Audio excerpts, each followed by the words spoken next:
Welcome to What You Think About That, presented by Comic Book Cinema, the show where the host of Comic Book Cinema takes careful, curated, often hilarious comic book movie-related questions and delivers them to a panel of special guests. On this episode of What You Think About That, the questions get extra wild and controversial. Strap in, grab your popcorn bucket, and enjoy. Let us know in the comments what you think. And I promise, every comment will get a response.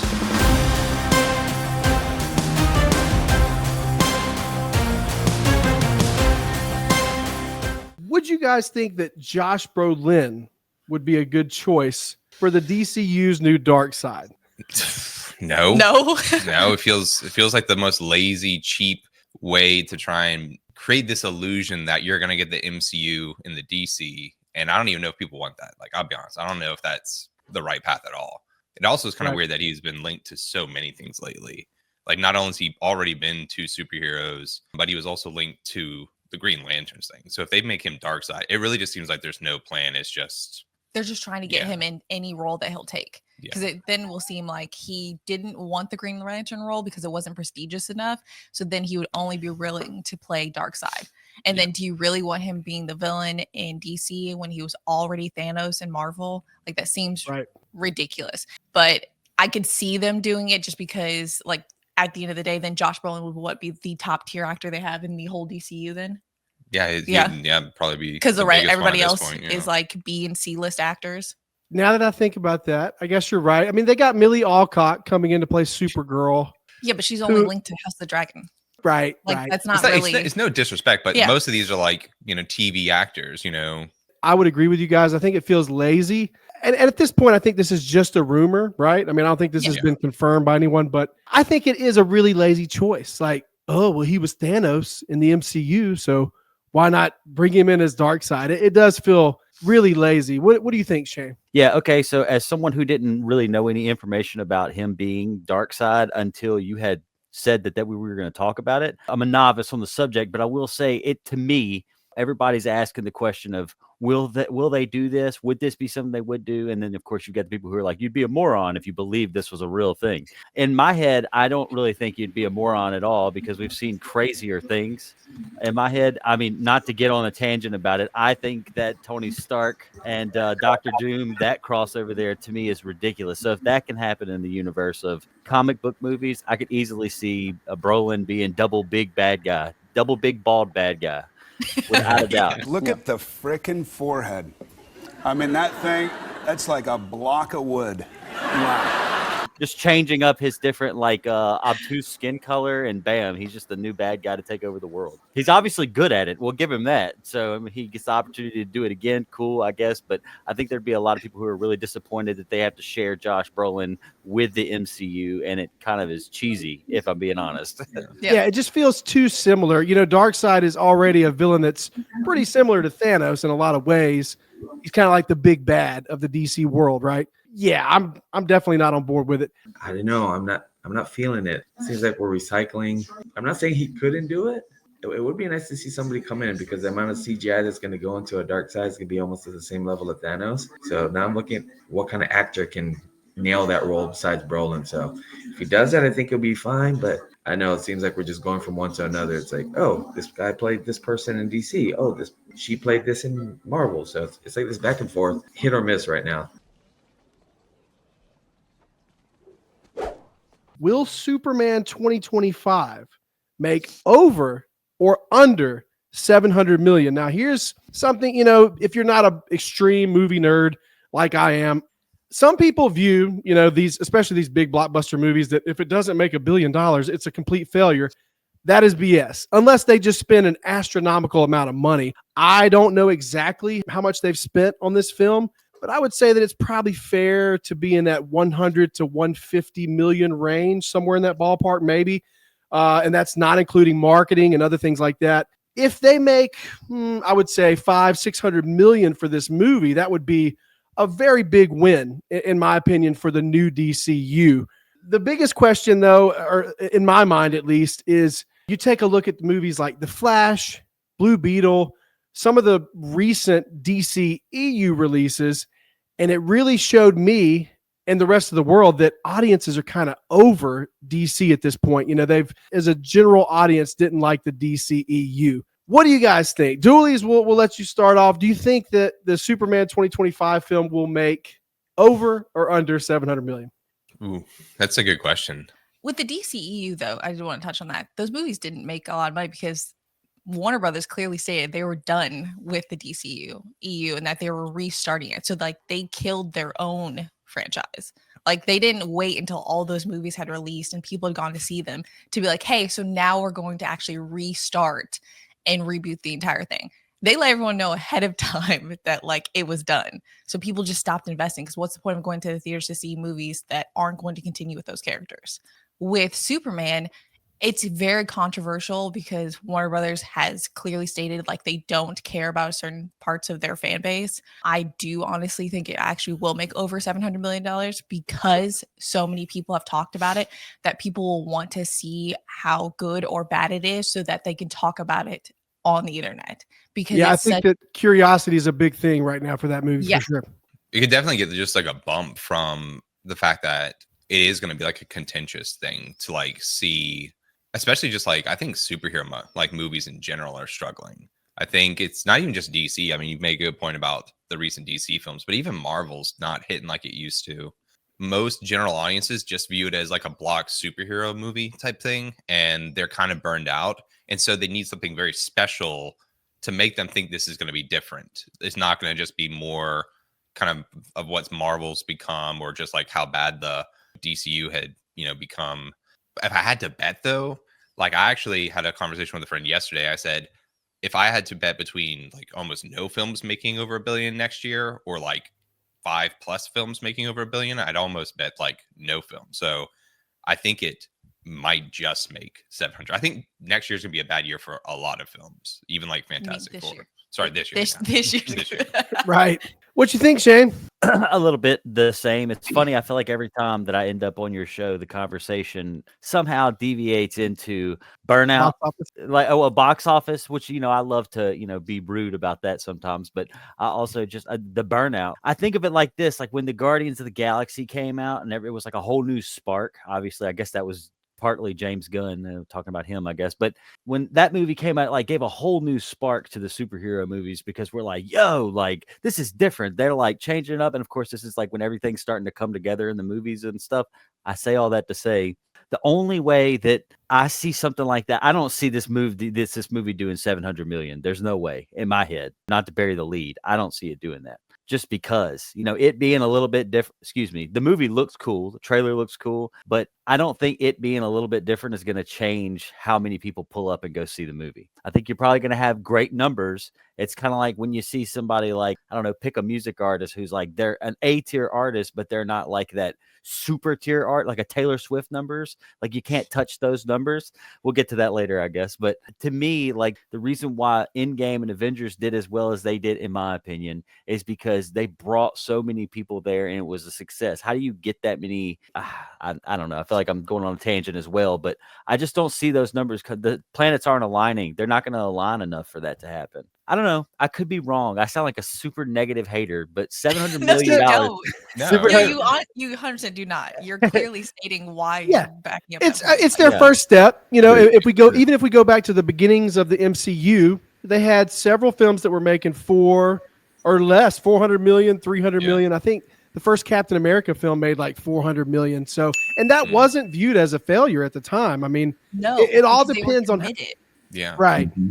The music industry, when it comes to rap music, they had 50 Cent and Kanye West fighting over record sales. And nobody really cared about that in rap music until people made it a thing. We started being like, oh, man, we can't. If you're not making $500 million, your movie must be kind of mid. You know what I'm saying? Like that goes broader than comic book movies, obviously, but we've kind of done that to ourselves, I guess, over the years. We could have a bigger conversation about that, but just because you don't make $700 million doesn't mean it couldn't be the spark of something that's incredible for, like Guardians of the Galaxy, which did do really well, but it was a spark of something that carried on for a little while, And I think you just nailed it, Shane. I really do. That's the most important thing, not what this film makes at the box office, even though, I mean, that matters to Warner Brothers, but it just matters like how good of a film. This film needs to be one of the best comic book movies of all time in order for them to proceed for the next 10 years and make their own world like the MCU has done. It's going to have to be like, no pressure, James Gunn, but this movie's going to have to really knock it out of the park. I'm liking it. And I also like how we connected the Kanye and 50 Cent to the comic book genre. So that's awesome. For me, man, there's no way it's going to get over 700. I just don't see it happening. I think there's a lot of interest. And to be completely honest, I think the movie industry in general is like losing a lot of the folks that I call it the original dorks that used to like all this stuff, that got into it, that liked comics before they were cool. I just think we're moving away so far from that core audience that it's hard for me to say that, oh yeah, this one's going to nail it. I will say that a good 300 million might be just for people curious to see how Jordan's haircut. I'm sorry, Gardner's haircut in the film. I'm going to say I'm a fan of bowl haircuts, but I'm not good. I'll see how he can pull it off. I am excited to see the characters in there, how they're reintroducing it. I hit Jonathan up about some like other characters. I think we're over some of these mainstream ones. I know we can debate that one later on, Jonathan, but the Metamorpho character as a whole, I think there's a lot of excitement from the core folks that would be wanting to watch this well before MCU, before the popularity of this. But coming off Jonathan's comments about the DC movies that came out, you had to bring up Aquaman. You already know how I feel about that, which is he turned into Jason Momoa, who swims, as opposed to Aquaman.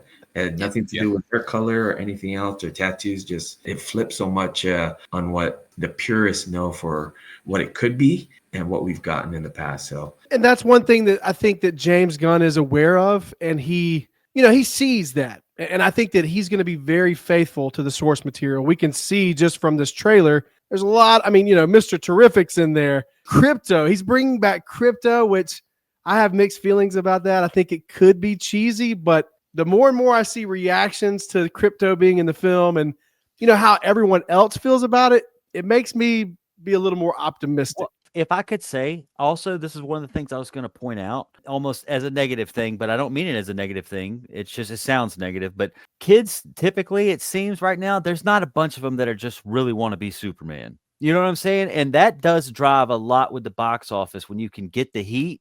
When it's the parents and the kids at the same, I'm not saying that kids aren't going to want to go see the Superman movie, but if I'm being honest, there's a million other things back in the day, like when you got the good when the Avengers stuff was at its peak, kids had Avengers toys in their hands. They wanted to be, they wanted to be saved by Iron Man. I mean, that goes back even to older movies, I imagine, back when Batman and Superman were the top OGs at one point in time. It's like Spider-Man. When Spider-Man's on top, kids want to be Spider-Man. My son's got all kinds of old Spider-Man stuff that's been replaced with new Spider-Man stuff. Spider-Man is him. I'm not saying that you can't have, for us, the world's big enough for all of them. We like to absorb and take it all in. And our kids probably, my son has a Superman toy. But what I was going to say to your point with Crypto, that's the dog, correct? Mm-hmm. Yes. Yeah, oh man, look, mom and the kids saw Crypto and they saw that little sweet movie that came out not too long ago with Superman and Batman's dog. It brings some of that in, they might be obviously completely separated, but the kids have been exposed to Crypto the dog more than they have been Superman in the past 10, 15 years. Not necessarily. It depends on who your parents are, I guess. But I know that there's not like these really 30,000 Superman kids shows that are like there is all these other shows that there is. Disney just be spending the money on multimedia, I guess. Right. Yeah, I think that there's definitely potential, for, like I said, when that trailer first came out, the first time that I looked at the trailer, there was a lot of things, but maybe I was just being a negative Nancy, I guess. But I wasn't a fan of the electric guitar, old school John Williams score, in the way it just felt too much like Guardians to me. And then I saw Crypto and I was just thinking in my head, like, yikes, this could go really south really quickly if it's not done right. But then I started seeing more and more reactions, and I'm usually not watching reaction videos on YouTube, but seeing people like tearing up when Crypto came on the screen, like, I guess maybe that influenced my thinking on it a bit. Yeah, I'm rooting for the DCU. I want them to succeed, because I love comic book movies, and we'll see what happens. I mean, there's a lot of different ways that it can go. And like I said, that first movie is so crucial. It's got to be perfect. I was just saying, not to derail anything, I really like y'all's energy because it, like, it's awesome to hear like you guys talking about just it holistically, because you kind of alluded to it earlier. People will get very worried like it's a negative thing, but it's not negative. Yeah. It's like we love these things. And the way I always view it is, if you're a sports fan, you talk about your team when it's doing well. You definitely talk about when it's not doing well. And you like to kind of talk to your friends about like, what do you think next season's going to look like? Is it going to be good? And then if you're wrong, you sit there like, I was wrong. Like, I'm so happy I was wrong. And if you're right, you're like, this is why we need to change the coach type thing. That's just, I think, part of being intensely in this, you know? There's definitely a subculture, I guess you could call it, online these days, because I'm not as active now as I used to be on TikTok, but I liked stirring the pot and talking a bit of crap at times. Like even the new Superman suit, when it first came out, I didn't mind the trunks returning, but like I just felt like the suit didn't fit him really well. And it looked like hot carpet, you know? And I was talking crap about that online. And there were so many people in the comments like, oh, dude, you hate Superman. And this is like, no, I don't hate Superman. I want this to succeed, but I have concerns, you know? We can definitely talk about these things. And, you know, this is a safe space, everyone. Well, all I can think to myself is just like, because it just opens the broader thing. It's like whether it is sports or whether it's politics or movies or anything it is you're into, there's people like John who are going to be like, I am not sure how I feel about the fibers in this man's suit. And then there's people like me who are like, bro, I do not care about that. I just want to know if the whole movie looks like it's made out of AI, like the trailer does, or, you know, like just all these different, and I'm just like, but I'm there to have I hope it turns out to be a good movie. And I don't let my outer influences of the 50 Cent, Kanye, you know, all that stuff to make it ruin the movie, because there's another topic that we're going to talk about a little later that I think that I allowed myself to just be frustrated based off of the internet, you know, like it doesn't matter, but I digress. Sorry about that. I think that's when you have to put pause on what you read on the internet and move on. Yeah. We'll be looking up what hot carpet looks like though. So be careful. You know what it looks like, man. It just looks thick, like something that I would hate to wear in the summertime. Like, doesn't matter where you are. I think they filmed it in Ohio, but don't worry, I'll do my work computer. Should Black Panther be recasted in the MCU? I've been thinking this needs to happen since day one. Why would you not want the Black Panther to be a legacy character like a James Bond or like a Batman? I mean, this is something that should have happened. The reasons that it did not happen in the sequel to Black Panther, I'm not sure. But I will say that I do think that they handled it relatively well by revealing that he had a son.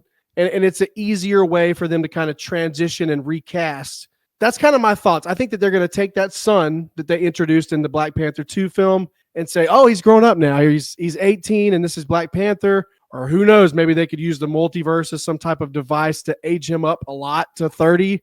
But what do you guys think? Should we recast Black Panther? Yes, they should have been recast him. Like just like you're saying, they shouldn't have waited. Like it was clear they waited because they wanted to see if they could make Shuri the Black Panther, and if people accepted her in Wakanda Forever, they would have continued with that. But that clearly was not what everyone wanted. So now they're finally recasting him. They tried to make it seem like it was out of respect for Chadwick Boseman, but he personally said he wanted it to continue and that he wanted them to recast his role. Like he didn't want the role to die with him. As important of a character as Black Panther is, why wouldn't you treat it like every other superhero where we've had multiple different people play them?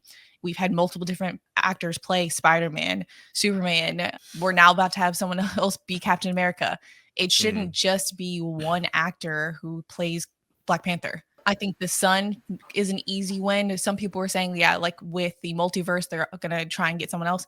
All of the actors that they're suggesting are in their 30s. So more than likely it'll be something with the multiverse where he's older. But yeah, they definitely need to recast him. Can I just be the first to score some quick internet points and just feign outrage? Like, I'm just outraged. I'm outraged at everybody here. Like, I don't know why, but no. Like, I 100% agree. I agree. I think it should be a legacy character. I'll be honest, I'm very kind of shocked at this new trend of trying to say that recasting an actor who plays a make-believe role is somehow denigrating. I mean, we didn't do that with Heath Ledger. Many great actors have died. It's like, I can't think of a better way to like honor them than to have the role continue to be good. I don't know if you guys ever watched Heath Ledger's last film was The Imaginarium of Dr. Parnassus. They tried to finish it, but nobody was sitting here being like, oh, this is disgusting. It was like, hey, his friends wanted it to continue. I thought that as an actor, we were supposed to believe that these people care about their art. And it sounds like Chadwick Boseman did. He wanted it to be its own thing. I kind of think that the waiting to recast it was actually a little bit of media stuff from Disney trying to hype up Wakanda Forever, because if they had really wanted to be respectful, they probably would have waited and not just made the film. Like, if they were that concerned. I have my doubts, you know. I land in the same boat. Like, just thinking of it now that they're actually going to recast, they're like, well, we know that if this doesn't work, we can recast him, and we probably can stand a chance to at least get him back in the batch with the rest of the crew or whatever, you know what I'm saying, in the movies. Because in the same breath, like, but let's try this because we've already got this in-house, and this is what we've got to work with pretty much. So if you think of it from like a business decision, even makes sense. You might as well try that. That would be, but in the same breath, I think we all pretty much can agree. Yeah. Recast him. You know, you don't have to retire his number. It's not like he would want to see who did it after him, even if he was still alive, you know, like I would assume, I don't know. I didn't know the guy obviously, but most people who seem that cool probably are going to be cool enough to be like, yeah, you should absolutely recast it. But, you know, Disney gonna Disney. So yeah, I think I'm gonna close it out with the same sentiment that it's got to be recast. It's like, I would hate to think that in 30 years, like the next generations aren't going to have a Black Panther. It's going to be, oh, we had Chadwick Boseman and that's it. Then we had Shuri and that's it. We need something to be able to carry that torch on to the next generation. I say we bring in Ryan Gosling to play the new Black Panther. Yeah. Now this guy's talking. This is what we need. Like, just really, let him cook. Let him cook.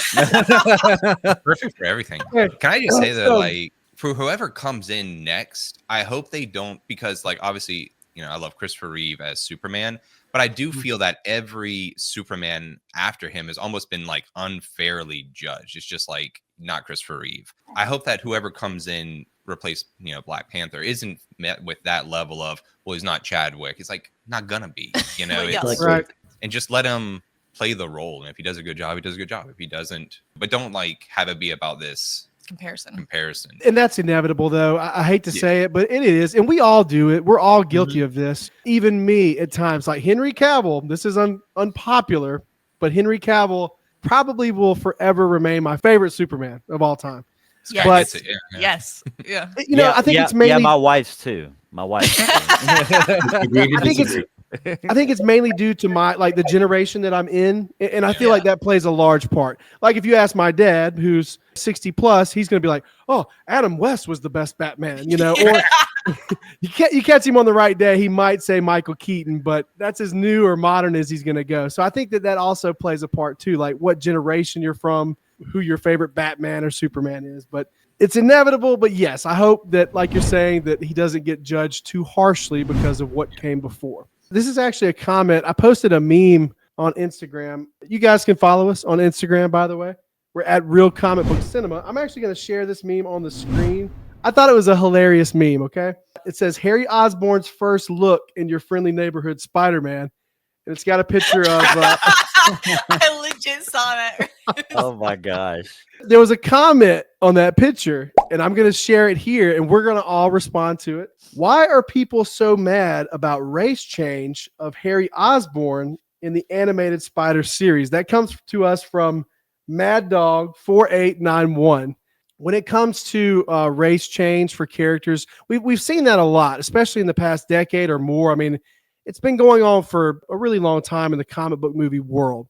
I think that people oftentimes get attached to the way that certain characters look in the books. Comic books are a visual medium, you know, especially fans of the books and really not just fans of the books. I mean, fans of the older films. If we were to bring in a new Charles Xavier that was black, it would definitely be something that looked different than what we had before, right? Obviously. Right. So I think that people get attached to how a certain character looks. That's just my 2 cents when it comes to that. What do you guys think? I guess we can start with Dooley's on this one. Personally, it's degrading. Bring it. It's Bring also racist because there's other black characters that are in that world that they can have be black. It's unnecessary for them to make Harry Osborn and his dad black. It's baiting. They're trying to make it seem as if they're trying to be inclusive. They're not. They're being lazy. they're finding a way of creating this race swap as if somehow that will be like, oh, well, we added inclusion and diversity into the roles when there are already characters that exist in that universe that they could have that they're not focusing on. It's just stupid. I find it disgusting. I don't want to watch Spider-Man where Harry Osborn is a black lesbian. Bruh. Why can't I identify as a black lesbian? I just want to say I want to separate entirely from Katie here. I don't think she's taking into account how important it is for audiences to see a black, effeminate Harry Osborn. Absolutely not. No, you know what I think it is? I think that as like fans of these things, we've become, it's like pattern recognition. And more often than not, it feels like a gimmick to hide bad product. Yes. It's because nobody complained when like they would change the race of a character and it made sense. Like Nick Fury, nobody cared. Like it's like, wow, you got Samuel L. Jackson. What a great casting. Heimdall. If you bring the heat with your casting too, like Jamie Foxx as Electro, like I love Jamie Foxx as Electro. Yeah, when you got Idris, you're like, bro, he's playing this little role. Like, wow, like what a get. It's when now it seems like it's almost always. And it feels like I get this energy out of Hollywood of they're like so proud of themselves of look at what we did. And it's like, okay, but if you're a fan of these comics, if you're a fan of these stories, first and foremost, we care about the stories. Everything else is window dressing. And they seem way too concerned with what seems like window dressing. More often than not, you go watch this thing, you're like, wow, this is really, really hollow. We just become conditioned to be like, here we go. Like, do you have a reason for it? And they're like, well, because it's inclusive or because we think it's important. It's like, okay, well, what's the story gonna be like? Oh, well, we don't really care about that. I feel like I live in the mindset of like, well, just realistically speaking, like who asked for this? Like who was the demographic of folks that read these comics? Because I was thinking the same thing that you were saying about it's like it's just a hide bad product. Who's buying this stuff anyway before you did that? I'm not saying that that's going to get too many more people to buy it afterwards, and it's not just with Harry. I didn't even know about this actually, that this was a thing until y'all were talking about it now. But seriously, well, no, I mean, but this kind of, you see this kind of stuff happen periodically. Like it's not exactly like the first time something like this, like you guys were saying, where they take these characters and it's like, why did you have to do that? At least, okay, somebody mentioned Captain America and Falcon or whatever. It's like at least they tried to make that make sense. You know what I'm saying? I can understand why somebody, not my Captain America, just like somebody says, not my quarterback or not my president, but it's like, no, he actually is. He's wearing the suit. He's got the thing. He was bestowed this or whatever. But instead, sometimes they're just like, you know what? We've decided this arc, such and such is going to be not what he was before. But I think that ultimately, like, how much does it matter? But I understand when it happens, it can be very jarring for some people, depending on the character and depending on the story itself. Absolutely. And I'm going to echo that. If we have a good quality story, all that stuff can be forgotten about. If you remember the outcry, do you remember when folks online were having all this angst about Danny Rand being played by a non-Asian character? Like, this is where I think we're getting away from like the purists of like who understand what the storylines are.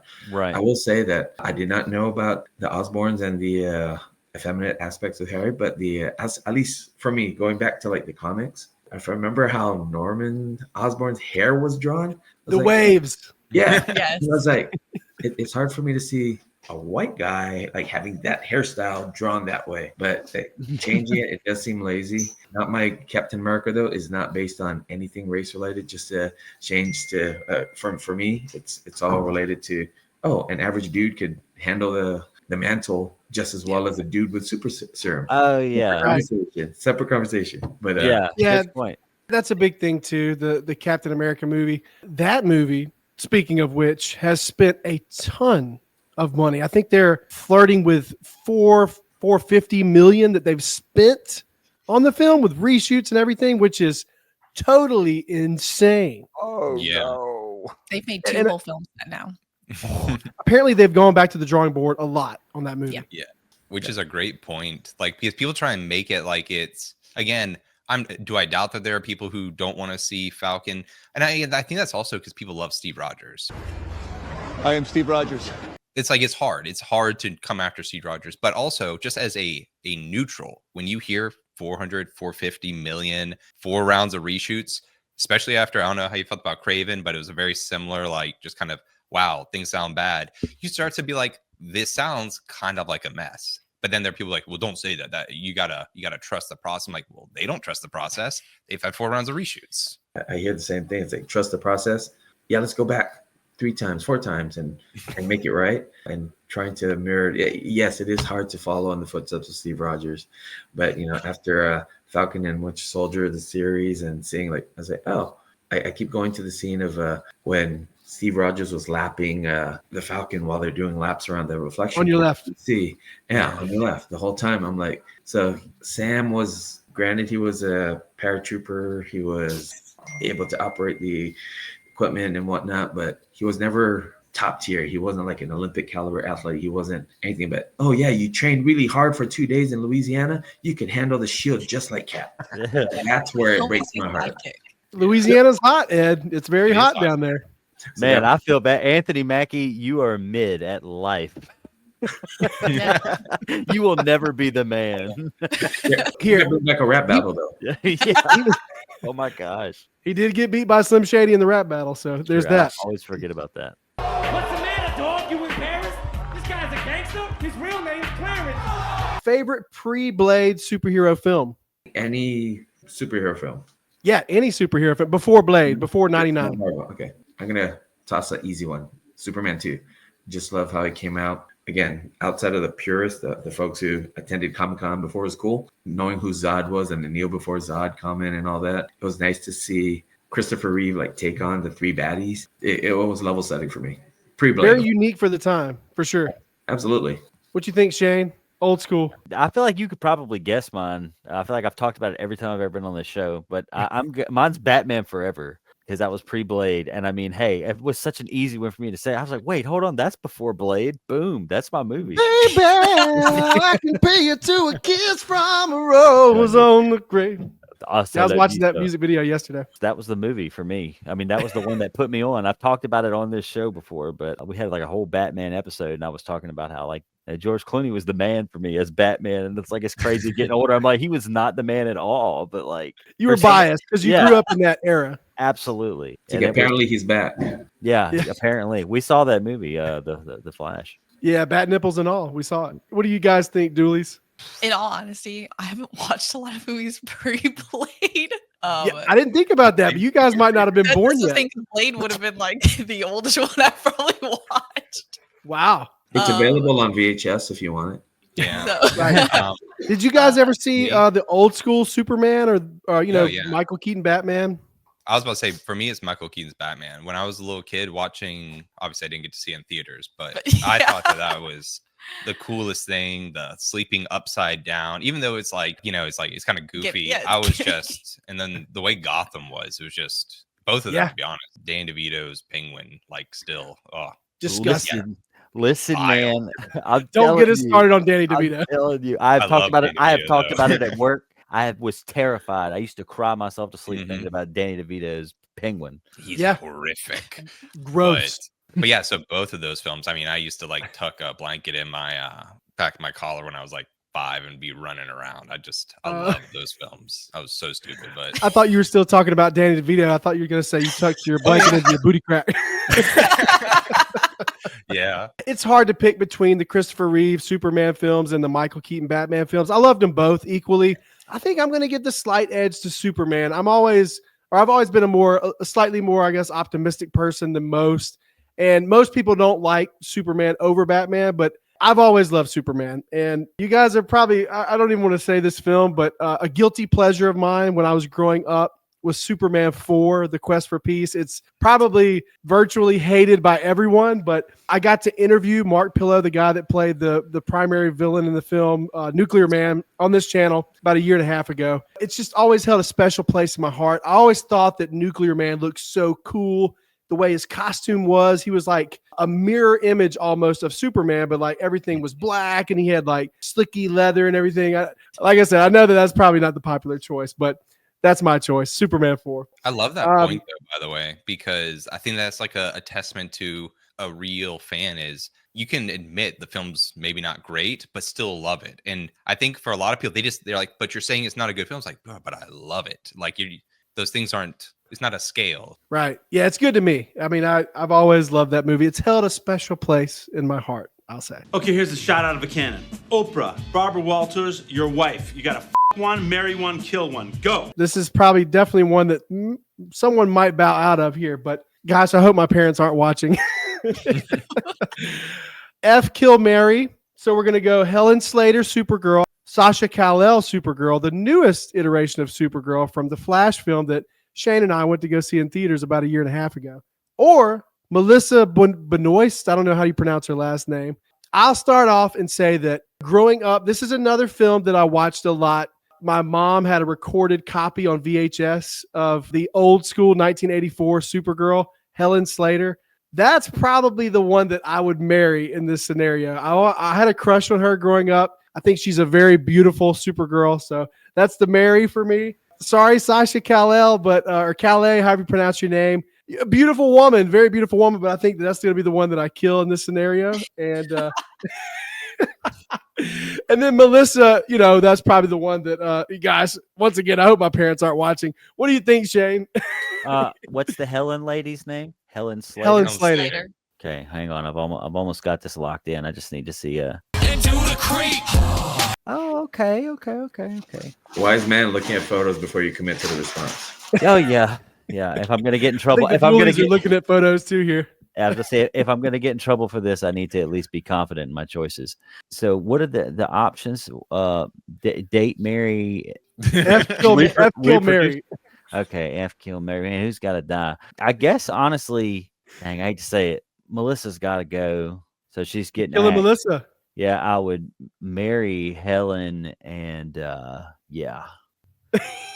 So Sasha, shout out. Can't put a pin on that one, but that's going to be my answers there. And I did participate. Look, I didn't bow out either. Just to make it a little lighter on everyone else in the future that answers this, you can just give your first place, second place, and third place. I think that's probably a little less controversial way to word this. Yeah, that's it. That makes it sound less misogynistic, but a little bit. We're just like Disney. We're trying to seem like we're trying, Yeah. Yes. Put another gay diverse woman in it. Make it more lame. Hey, So next one we'll do Superman. So Right, Katie, you're yeah. the women's prison, Balance it out. And what are you choosing? Because there's like a power dynamic as well, Yeah. Melissa's got to die. Oh, wow. Not Melissa. No, Sasha. Sasha's the one from the Flash, yeah. The newest. Yeah. Sasha's got to die. Sorry. I agree. Melissa, I would actually marry Slater. Slater. It would be second place. Okay. Wow. I think I go the same. No disrespect to Sasha. I think She it's doesn't look hilarious like- that Andy, that's Sasha's the safe everybody's route. last. She just That's doesn't the look safest like. route. Yeah, she doesn't look like Supergirl. Not Well, really. not a lot like Supergirl. I'm Right. surprised you didn't put Millie Alcock in there because I feel like that would have been Oh, way more very contentious. controversial. Most certainly. What do you think, Ed? You could just rank them 1, 2, and 3. Oh, take me out the hot seat because the wife is in earshot. So thank you, appreciate that. This is a deep one because growing up with Helen, I think she'd be the long-term relationship. Yeah, the guts to go. Sorry, Melissa, you're out, and then You're off of Melissa. The sleepover would be Sasha. She just looks dangerous. That was a beautiful way of putting it. It's so politically correct of you, Ed. Just give yourself a pat on the back. That was so well done. I love it. The F actually stands for flirt, if we're being That's honest. right. See, you all assumed that we No. were saying something else, but shame on you for having such a terrible mind. Can the MCU turn things around in 2025? This is a loaded question, but we'll try to condense it as much as we can. For lack of a better term, things have gotten kind of sour over at the MCU and Disney in the past year, 2 years. They've started to see some definitely diminishing returns, but with the Marvels, I think that was their first official flop. Back in the old days, 2017, 2018, we never could have foresaw a Marvel film flopping, much less not making almost, if not over $1 billion at the box office. I think that they can turn it around, and I think that they will turn things around. I think that they have finally started to realize that all these other things that don't matter, like DEI that you're having in your films, and I really feel like their priorities got out of whack at some point along the way. And you have Fantastic Four coming out this year, which I think is going to be a banger. At least I hope it's going to be a banger. A lot of good things on the horizon for the MCU, and I'm going to be optimistic here, guys, and say I think they can. What do you guys think? This year, I don't think they'll turn it around. Maybe next year when you have actually RDJ going to be in like the movies. Technically, they're still on the holdover of doing really stupid things because you still have the Silver Surfer being a girl, which a lot of people were really pissed off about.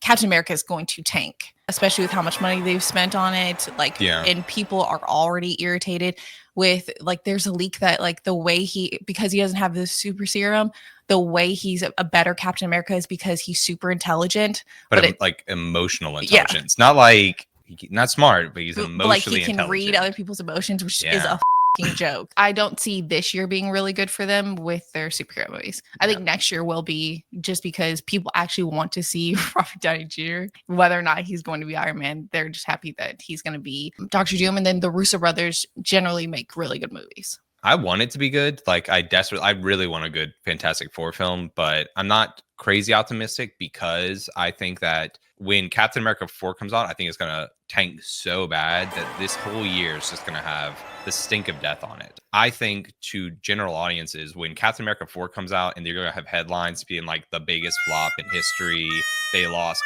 400 million type stuff on it. I think that people are going to be like, oh, maybe superhero films aren't that cool anymore. And I think it could actually hurt everything that comes after. So if I was them, I probably would have either canceled Captain America 4 or just move it after Fantastic Four to give that be the hype thing for the year. Fantastic Four has to be so good that it lets people know that it's not just the DEI stuff and the weird priorities. It's also the boring stories they've tried to tell. The indulgent, since Endgame, it has felt how much filler, how many times can we get you to give us money without a meaningful story return? I think the streaming's added to that. I think the meaningless films have added to that. And to make the Fantastic Four stand alone, you almost have to be we know, we get it, kind of like Deadpool did.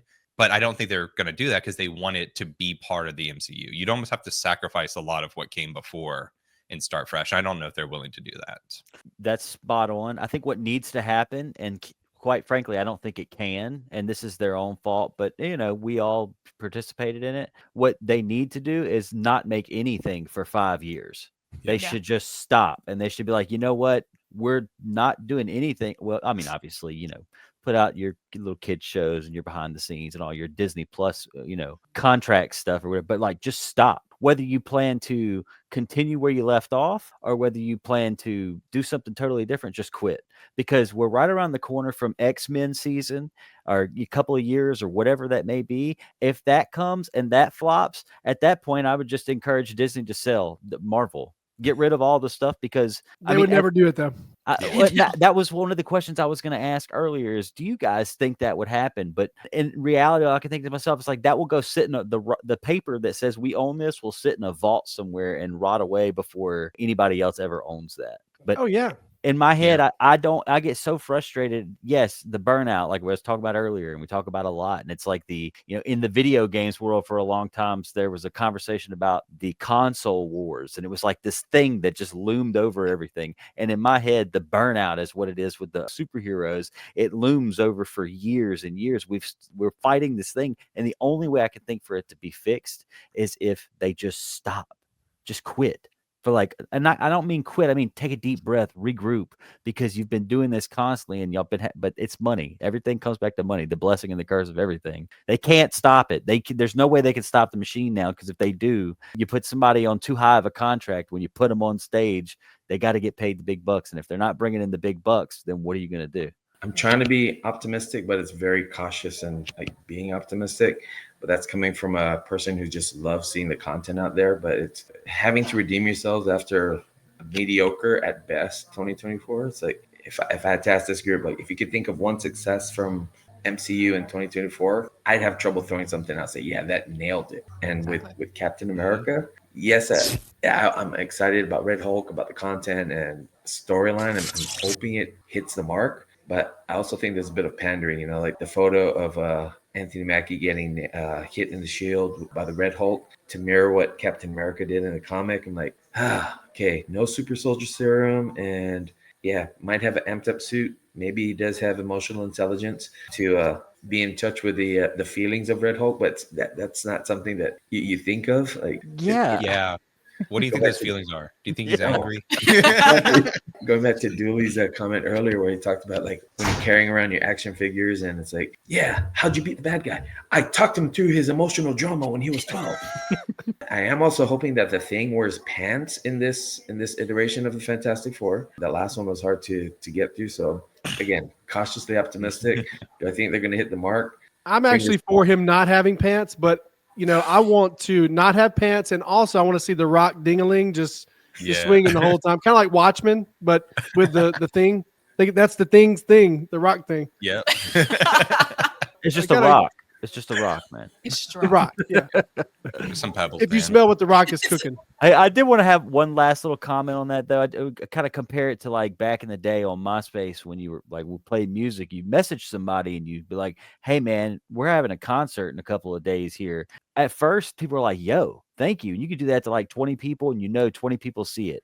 After about a couple of years goes by, people just send those straight to spam. Like it's like we do not care because there's so many people doing it. Stop asking me to pull up and give you attention because that's whatever. And the thing is Marvel, they've stop asking me to come back for mediocre stuff. Stop asking me to come back for something I don't care about. You know what I'm saying? Like, and you spend so much money on this kind of, and I'm saying me. Obviously, there's people in the world that care about things, but when it all boils down to it, you get to have these billion plus pay weekends and money, box office and stuff. Not weekends, but you get what I'm saying. Like these box office things because you've got so many people at the table willing to put in. It's the same thing with anything else. If you can captivate that broad of an audience. And that's how the money is made for you to justify all this crazy stuff and to pull off something like the epicness of what the MCU is, whether it has its flaws or not. The only reason you can pull that off is because you were able to bring all these people in. What has happened in the past few years is oversaturation and wedges, unnecessary wedges that you've successfully used as like things that you bragged about that you must have just thought that way more people cared about in your, in those subjects. It doesn't even matter what it is on a business point of view. If this doesn't work, then you shouldn't do it. And you guys are biggest company in the world, Disney over Marvel, over whatever, like you guys have the means to know what people are into and what they're not. And it's like, instead you just went with your gut and hoped that you would change the flavor of the water in the ravine, but it's not the case. It's going to taste the same as it did, I digress. It gets old, and I need them to stop asking for my attention because what they've been giving me for the past few years is not something that I am even close to interested in, but I was interested in everything up to Endgame and right.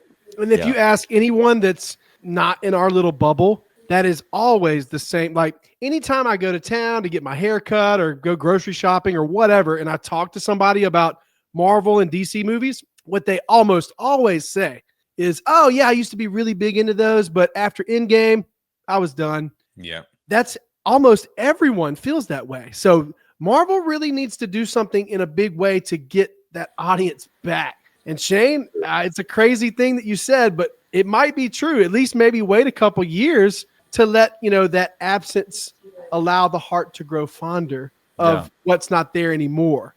Oh man, you know what that trailer would be like when you saw it, and it's just like, insert.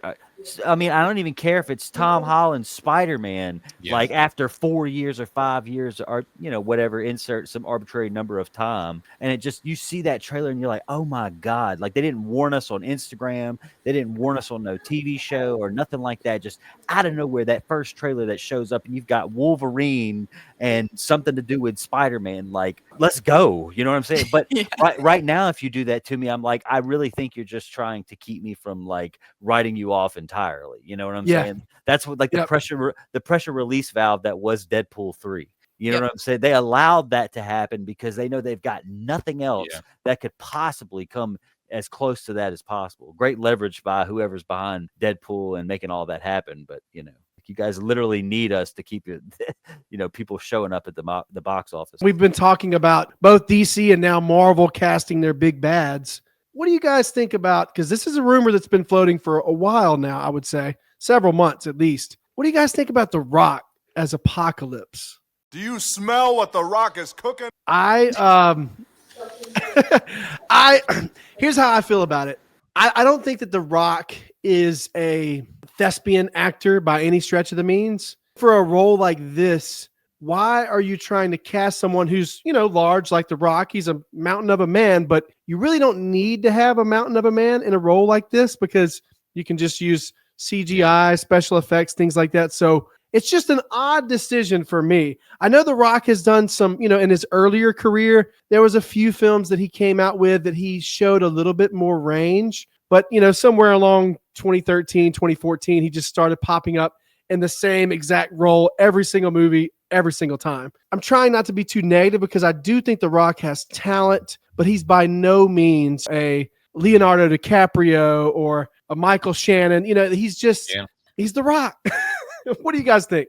I agree. I mean, dude, why not have Oscar Isaac come back if that was the case? Except, that didn't with the makeup all. He wasn't great. The sun is setting on The Rock's career a little bit. And I think that it would be a huge mistake because it feels like he's in full on retreat. He's doing this A24 film where he's, I think, the boxer, which I think shows he's aware that he's become almost like a meme. Like he's a typecast. Yeah, he's no, not typecast. He's like, he's a prisoner to his own identity. Yeah, I think. He's only The Rock. Yeah.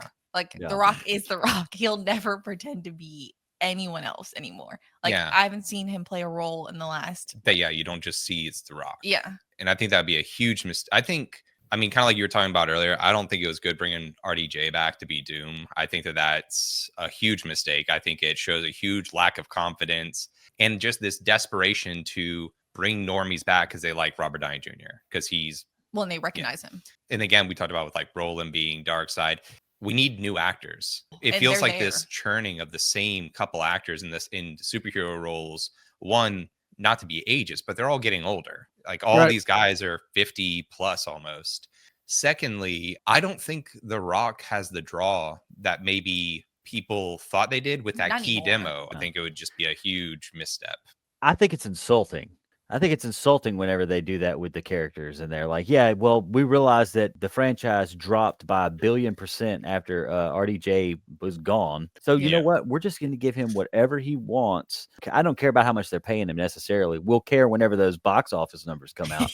But right today, I don't care. But it's like, cool, I'm happy to see these back. But it's like, it's kind of like rude because it's like, rather than trying to actually go out there and do what we're supposed to do, all the stuff we've been talking about this whole episode, really all that stuff that people need to do to make good movies and good storylines and all this other stuff, rather than actually doing that. I'm not saying they're not, but that's what it looks like. You have so many people in all these different universes that didn't have nothing before. Like, pick any kind of show. It's possible to build characters. Why not just do that? You don't have to go and get the same guy who played Iron Man or go get the same guy who played Thanos. Come on. And like y'all were saying, there's obviously people out there. Don't ask me to list off a bunch of actors that could play these roles, but in the same breath, why The Rock? 5 years ago, he's the highest paid guy in Hollywood. Find somebody else, bro. Don't waste your money on that. Waste your money on writers, for the love of God. Or you know what I'm saying? Like, or CGI artist. Yeah, there you go. Why not?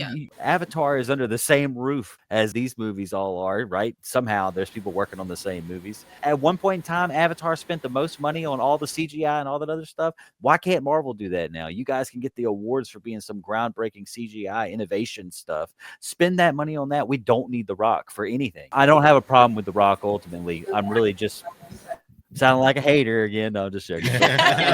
Sorry, Shane, for a second there, I thought you were suggesting The Rock should go to Avatar. Yeah, why not? I'm sure he will. Give him time. But he'll be there. I think it's lazy that they're choosing The Rock. They're trying to capitalize on his whatever momentum he has. I think my aha moment with The Rock was going to Target and seeing that he's now endorsing his own line of hair care products. So I'm like, what else can we put The Rock's name on that he can do? He's like tequila, hair care products, $7 films. I think he's saturated. His range as a actor, it's like really limited. I love that meme that has him wearing the same outfit, and it's like 5 different movies. You probably have all seen that. Controversial, but somebody like Dave Bautista, who's got way more range and is like focused on his craft way more. I think somebody like that could nail this character because that he's shrunk a lot though, Ed. Batista, I mean, I don't know that size is so important, like I said, for this role, but Batista shrunk. Like he looks like somebody poked him with a needle and he just lost like 40 pounds of muscle. Are you saying they use steroids in the WWE? Controversial. I would never say that. Are you saying that it's possible that he stopped using steroids? Maybe after 20 years, 25 years, yeah. After this next year in WWE, watch how much John Cena shrinks down. Yeah. He says that he's clean and all that other stuff, but either way, I promise you, that's one of the reasons why he's like trying to make a definitive exit out of WWE is because he's going to shrimp up a good bit after he gets done on the road there. That's the problem with these guys too. The guys that are in WWE taking steroids, we don't know that they're taking steroids, but I'm just throwing that disclaimer out there. We don't know for sure. Okay.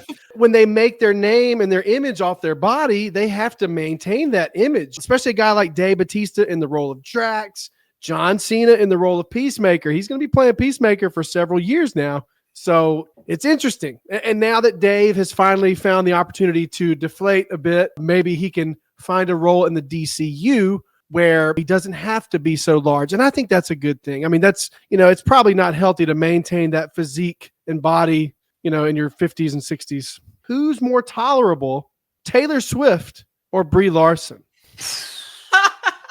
For this one, I'll start off and say, when it comes to Brie Larson and Taylor Swift, I'm not a mega Swiftie or anything like that. I don't really know many of her songs other than a couple. I do like to keep my finger on the pulse of the music world. Taylor Swift, to me, at least, is mildly annoying. But when I'm comparing her to Brie Larson, I would say that Brie Larson definitely takes the cake. She's someone that got thrust into she knew this. She got thrust into a very important role in the MCU. And unlike when you compare her to someone like a Gal Gadot, who Wonder Woman is a way more famous and big of a deal character versus Captain Marvel. But Gal Gadot was so humble. And that's really what I think general audiences or most general audiences are tired of these days is seeing these actors and actresses with really cocky attitudes like a Rachel Zegler saying, oh, we didn't like the old Snow White. We changed everything. Because in the original movie, he walks up and kisses a sleeping woman. Weird. You know what I'm saying? Like seeing that attitude is something that most general audiences are probably tired of at this point. That's my answer for it. I think that Brie Larson is definitely a lot more intolerable than Taylor Swift. I don't really even know why it was that like Brie Larson was supposed to be intolerable. Now, don't get me wrong. I'm not saying that I think she's cool or anything. Now, I genuinely don't know why, other than the fact that everybody didn't really care as much for that movie. Like this was going to be the new thing. And people were like, no, it's not. Like, we're not going to do that. She ended up being kind of like resented, almost like she was the face of that. Now, mind you, apparently there's a lot more to it, but I guess I have recency bias. I don't remember any reason that we were supposed to be like, she is an intolerable person, other than the fact that like maybe she was like rude to somebody one time online. I didn't look this up because I remember for the longest time, I was like, yeah, Brie Larson, man, she sucks, huh? And it's like, I don't even remember why. Like, I don't remember, other than the fact to be like, she came up at the end of Endgame and like literally just stole the show, destroyed a whole ship. Why you couldn't have done this? Like it's like the sole factor. She's here just solely to save the day, not for anything other than that. And to me, that's kind of cheesy because we've been invested in all these other characters for so long, and all that to be. I'm talking trash about the character, the movies, blah blah blah. Brie Larson herself, don't know. Taylor Swift literally is Michael Jackson / whatever else. She is far more tolerable than Brie Larson to me because I kind of like some of her music. And John, you know way more of her music than you think you do. I promise. Probably. She's been literally dropping bangers and bangers forever. Like you don't have to like her music, but you're like, well, I totally understand why this is like some of the biggest music for the past 20 years. It was terrible. It was a trap for ex-girlfriends, especially if you lived in the South. You'd hear all of these. You'd have to listen to all these Taylor Swift songs a million times over and over again. And after you learn them with your girlfriend, then she breaks up with you. And every time you heard those songs, and then the next album, another girlfriend, and she breaks up with you. It's just the way it worked. It was a cycle. But now it's like, hey, Taylor Swift's good for her. She's like a kind of a legend now. So yeah, I like Taylor Swift enough. Thanks for bringing up some painful memories, though, Shane. It's a thing. I'm telling you. It's the reason for the teardrops on my guitar. That's for sure. I love how you just drop that in there. Well played. This does dovetail nicely into the question because we talked about The Rock. Even before we talked about The Rock is Apocalypse, talking about smelling what The Rock is cooking. Now I can't help but think of when The Rock did the lip sync of Shake It Off. There you go. Yeah. So, Taylor Swift makes the world go round. it's hard to hate on the Swifties right now, even from the football fan perspective and what she's doing to the audience and viewership there. But Brie, sorry. Aside from the costume issues that were really plaguing the internet and how she looked in it, I think we all saw all those conversations play out. Her being tied to that second Marvel movie was just the worst. Nerd Champ's coming in the comments saying we've all been gaslight on Taylor Swift. She was a mid-level pop star for 20 years, and about 2 years ago, the world decided she's always been the biggest musical act on the planet. That is inaccurate. That is inaccurate though. Go back to like 8 years ago, she had like the biggest album in the world. It was I was 19. gonna say we're probably gonna be like the complete We're gonna opposite. piss everybody off. I hate Taylor Swift. Now I think she has decent music. I don't. And I was gonna say Andy's probably gonna be completely. Can I just say, can we talk about the fact that she rigged the Super Bowl? Can we just talk about like, you know? As someone who literally listens to metal, country, pop, 80s, 70s, 90s, every genre, Taylor Swift, and I listen to K-pop. My wife is Asian. She got me into K-pop. I love some K-pop too. I listen to Lady Gaga. I mean, there's nothing that I will not listen to but Taylor Swift. I just find her music so annoying, but like I said, she's not quite as intolerable as Brie Larson. But go ahead, guys. I think every year you see the insincerity of her career. I think there's this weird thing where she starts out as this kind of country-esque pop, and now she's morphed into something that's almost indistinguishable from like a Lady Gaga or a Beyonce. It's just generic. I think Nerd Champs is on saying a couple of years ago, the shadow government, I don't know, decided that Taylor Swift will be the face of whatever's happening next. That said, why people don't like Brie Larson, like I think we're forgetting how unlikable she was in those interviews. And so she was the annoying. face of this. The first time that it became, I think, obvious to regular fans that Marvel didn't necessarily have our entertainment interest at heart. It was just money when they said you had to go see Captain Marvel to understand what was going to happen in Endgame. That was just a lie. Dude, the blatant just not lie true at all. And she was the face of that. So people were extremely pissed off once they realized like her movie was inconsequential. No one needed to see that to be able to know what was going to happen. Which, by the way, like if they had just had the beeper saying, you know, her logo and then have it just be Tony Stark, she just shows up to save Tony Stark, like no intro, I think that would have been a much cooler introduction for the character than this kind of whiny, she just needs people to believe in herself. And it was the quintessential, she's always been great. It's the doubters, which nobody enjoys as far as a storytelling thing. It rejects the hero's journey. Yeah. But then her personally, from the award show she went to where she was super annoying. Yeah. Am I saying that I hate white dudes? No, I'm not. The multiple interviews where her co-stars were rolling their eyes at her in the interviews.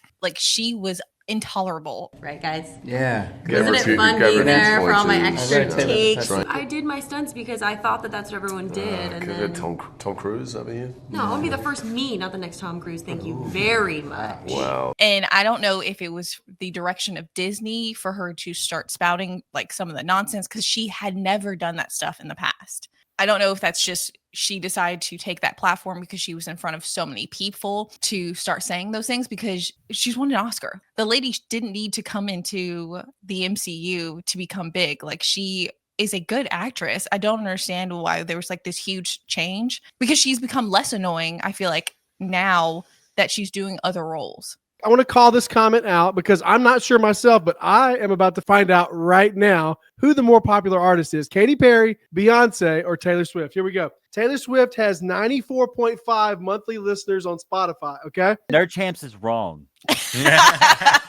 Beyonce, 57 million monthly listeners. Beyonce. So not quite 90. What was it, 96, Shane? Help me keep track. 94. 94, I think Taylor okay? Swift probably has the highest. Katy Perry is not nearly as popular as Beyonce or Taylor Swift, but 64. Okay, 64 million. Another 30 million or so monthly listeners, and she will be on the level, or they will be on the level of Taylor Swift, who I don't like, by the way, but facts is facts. I guess Queen Bee stands for B-list, eh? Yeah, I know. I'm shocked. We got a few comments from Nerd Champs. We'll get to these real quick. We have a whole generation with crippling case of FOMO. Does anybody know what that means? Fear of missing out. When Ticketmaster screwed up on the Capital One pre-sale, that made Swift the biggest star in the world. Yeah, and then guess what? She booked a whole nother world tour and did it again, and there was no mess up. She sold all those tickets twice in the matter of 3 years. I'm Right. telling you, listen, when it comes to Taylor Swift, it's just like so many other things. Don't make me defend her, but bro, like, because I used to be like, this is all fake. Like, there's no way that this girl is this big. But I'm telling you, for years, she's been putting butts in seats. But it's totally understandable why people are like, she is annoying. No, that's like, no, she's definitely huge. She has like the age range is like crazy. It's weird. Yeah, like there's literal like children who listen to Taylor Swift and then like grandmas. Yeah. She has like the entire age range. That's why she's so massive. I do think Brie Larson is more annoying. It's just I want to get my my little bit in about Taylor Swift. But, absolutely. I think that's an interesting case study that Taylor Swift. Definitely the CIA though, 100%. Oh yeah. Yeah, there's some involvement from higher powers there for sure. Yeah, who can doubt the Swiftie effect though? Look at Travis Kelce's career. He's hosting 2 game shows, and he's like a baddie on a on a TV show on FX. I'm like, that 80-yard run. Kelce, who? Yeah, that's awesome. So yeah, Nerd Champ's coming in the comments again. All that said, she's infinity times better than Larson. I agree. Awesome. I totally agree. I'm not saying now. About 2 years ago, they were all equal. Does anybody know what he's referring to there? He's talking about Taylor Swift, Katy Perry. Oh yeah. Oh, Yeah, like on the well. levels. He was saying you can't look it up now because now she's bigger than Jesus. Last year, not true. Should Hugh Jackman be the MCU's Wolverine? In my mind, I think this is an easy question to answer. It's cool that he came back for Deadpool and Wolverine. I would love to see him pop up again, maybe 1 or 2 more times in Doomsday and Secret Wars. But after that, I never want to see Hugh Jackman again. Just like you're talking about, Shane, too much of anything is not a good thing. He's also pushing 60 now at this point. It's just impractical. And then we've already gotten some casting rumors and updates. Supposedly, Marvel is eyeing, I forget her last name, but Sadie, the redheaded chick that's in Stranger Things. Supposedly, they're eyeing her for the role of Jean Grey. Are you going to have Hugh Jackman trying to romance her? You know, like I think that they are going that younger route with all the cast, including Hugh Jackman, or I'm sorry, Wolverine. He's so synonymous with the character now at this point. And Cyclops, the whole cast, I think is going to be younger. But in my mind, this is an easy question to answer. And the answer is no. Hugh Jackman should never come back after Secret Wars. I want to see him come back at least one more time in Secret Wars, pop up with Tobey Maguire, all the old school characters. You know, maybe even bring back Wesley back one more time for Secret Wars. But then after that, we're done. We're washing our hands of it. I don't personally mind Hugh Jackman coming back, assuming they're not about to just can the multiverse altogether. It might kind of get a back seat eventually, but I don't have a problem with him having like almost like a bit of a mentor role in a film for like a third of a movie, like where he pops up and it's like, oh wow, but it's not like this crazy thing, but it's, you know what I'm saying, like the Tobey Maguire thing. That was epic. We knew it was epic. We knew it was gonna be epic, and I'm glad it was what it was. But I don't have to have that whole same thing for Hugh Jackman being in, you know, there as him being old Logan, and they don't have to make it as corny as they made it in the Flash movie with Michael Keaton. That was really corny. I mean, the movie was terrible in general, but it was just corny the way they did it. You could have this person casting him as like a current individual. That doesn't make any sense to me. So that might just be one of those things that someone that doesn't know anything like me would ask and then be like, oh yeah, I didn't think about that before I put it on the internet and 17,000 people roasted me for asking the question. You know what I'm saying? Absolutely. I know Hugh Jackman. I think they should go with someone new. I feel like the real question is, who would they even recast? The audience wouldn't like vehemently reject, because they've talked about like having Hugh Jackman be the Wolverine for like until he's 80. They don't need to do that. No, I agree. But I'm saying I think it's going to be really hard to recast him because they brought him back. Yeah, but you have to, because if you don't, hard but not impossible. Yeah. If you don't recast him, you're just saying that in about 10 years, this whole thing, the legacy of it's gone. I think there's too many franchises that are held hostage by just the actors and the generation that came before, which is a shame. Like, we went and saw the Ghostbusters film. I understand what they're trying to do. They're trying to pass it on to the next generation because all those actors are old, and otherwise it just kind of dies with them. But there are a lot of people being like, no, that's not Ghostbusters for me. It's like, do we want these things to transcend generation? And if you keep bringing like Hugh Jackman back, at a certain point, it's ridiculous, especially for a character with regenerating. So do we say we're here to watch Hugh Jackman, or are you here to watch Wolverine? And if you don't kind of, like you're saying, have that cut to you're here to watch Wolverine, and Jackman has aged out of the role. I mean, it's like seeing Indiana Jones in Dial of Destiny. It's it's sad and depressing. Yeah.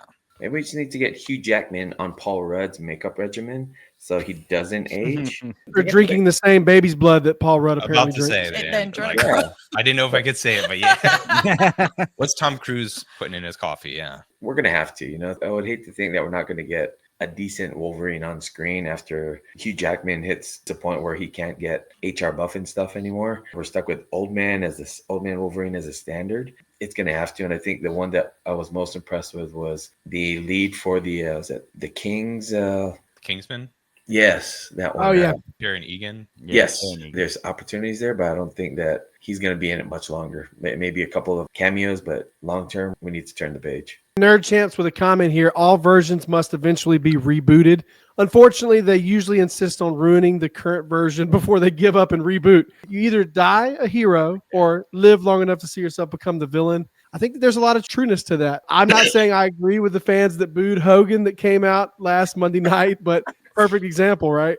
It says a lot if someone has the ability to read a room also. The Hulkster, for plenty of reasons, was in Los Angeles and was trying to read the room, and clearly, he was not trying to read the room. I was like, hey, brother, I'm not really sure this is the spot, you know? Like, Well, that's why he burnt down Hollywood. He was so mad that night that he was like, you know what? Hey, I'm not putting up with this crap. Hey, I got to ask this, since you guys are all like semi-professionals, right? Why wouldn't we have Zac Efron be Wolverine? He's a little too old to me, Shane. I want to see them cast somebody that's 27 for Wolverine. A short, he doesn't have to be 5'5", but I want to see somebody that's like 5'8", 5'9" max. It'd be nice, yeah. I'll say, what would you guys think about Aaron Taylor Johnson? He's a little too old too. No, he's not. Yeah, he's 30. He's like 36, I think, or 37. He's early 30s. If you're going like Stranger Things for the rest of the cast, like you got to go young. Like you're saying, it's got to be like 20s. Yeah. And I would like to see him have to look up at Cyclops. Like that's a big thing of like the dynamic between their heights and that banter that we never got because Hugh Jackman's tall. You know, he's like 6'something. You know, honestly, I think for a Wolverine and probably most of the X-Men cast, they probably need to go the unknown route. Because especially with a character like Wolverine, you don't need to cast a name actor. In my mind, it needs to be somebody that's unknown. That way, when you first see the guy, you're like, wow, that is Wolverine, you know? Kind of like with Chris Hemsworth in the Thor role back in the day. A lot of other people, Chris Evans was kind of somewhat unknown, but I guess people kind of knew him already. Hey, they would have to change their formula for sure. Honestly, that's been one of the things about the MCU is people talking about, oh, you know, such and such in 7 years is going to play blah, blah, blah, blah, blah. Like they just lock it in forever. And even if it's not that person, like John Krasinski is going to play Mr. Fantastic for one, when that rumor started, and then his head was in the movie. And then here we are so far away, and that Fantastic Four movie is so far away. It's like, obviously changes have been made, but it's one of those kind of things. They lock in these big names ahead, and the second person, you know, is going to be that big of a name or bigger. They got to change their formula for the X-Men thing, and I'm totally down with that. I think it would be great. But you also should give me my break before those movies come out then. The break that I've been harping on about this whole episode. Give me my break. Find that talent. Take your time. Don't just spend the money. Football, same thing you're doing anywhere else. Take your time. Scout them out. Make it happen. They probably already know. They probably already known for 2 years. They just want to see what we think, so they float ideas out. I'm totally down with the idea of them just give me somebody new enough, I guess. And somebody whose head shape fits that Wolverine haircut. That's yeah. Will Christian Bale ever return to the role of Batman? If I just had to give a quick, simple answer, I would say no. I don't think that that's ever going to happen. I think that potential possibility was thrown out to him for the Flash film, and he turned it down. That's why they ended up getting George Clooney, which, in retrospect, Christian Bale made a really good decision there. I think it would be really cool to see him pop up in a multiverse film 10 years from now if the DCU succeeds and does really well, and they're at the point where, you know, Marvel was right at the end of Endgame. But do I think it's going to happen? Probably not, considering the type of actor that Christian Bale is. I don't think he'll ever return to that role. I agree. Yeah, I don't think so. Also, I think you're especially right. If it were ever to happen, it would have to be kind of like a Toby coming back in like late MCU. Like it would have to, the DCU would have to be a bona fide success.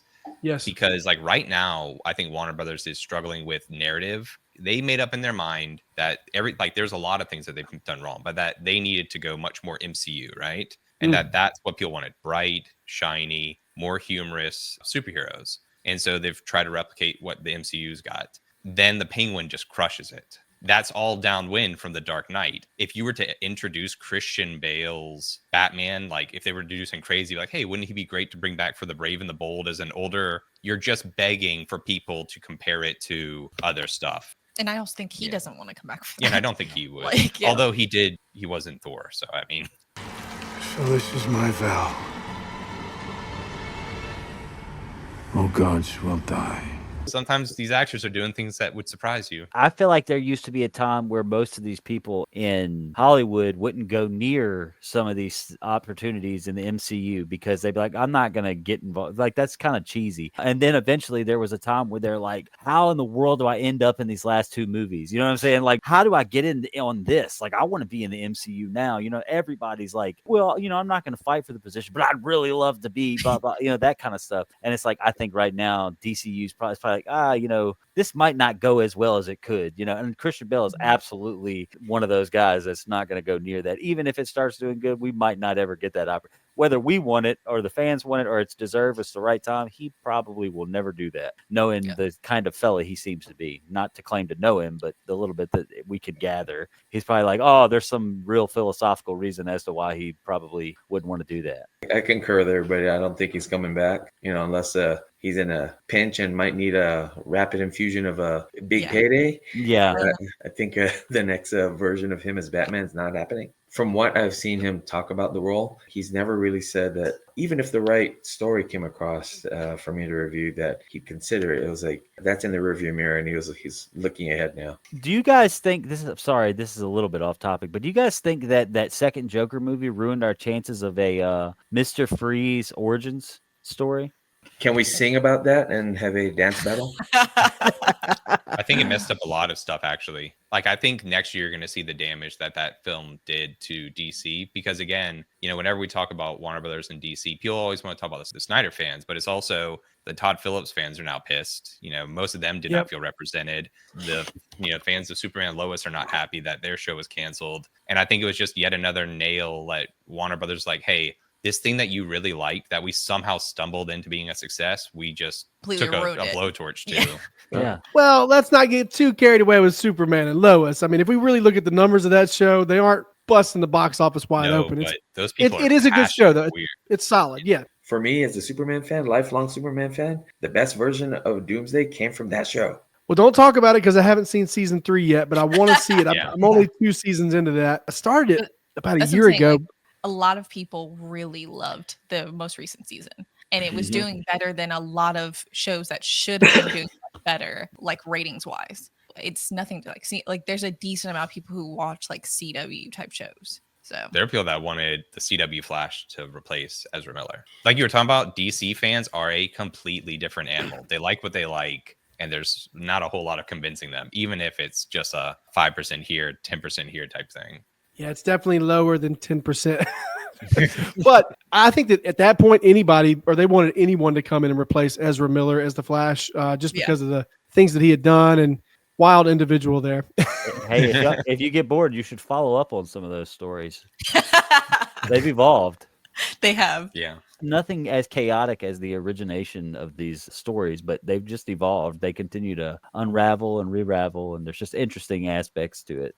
If it's on the internet, it's copyright chain. Yeah, exactly. It's real, too.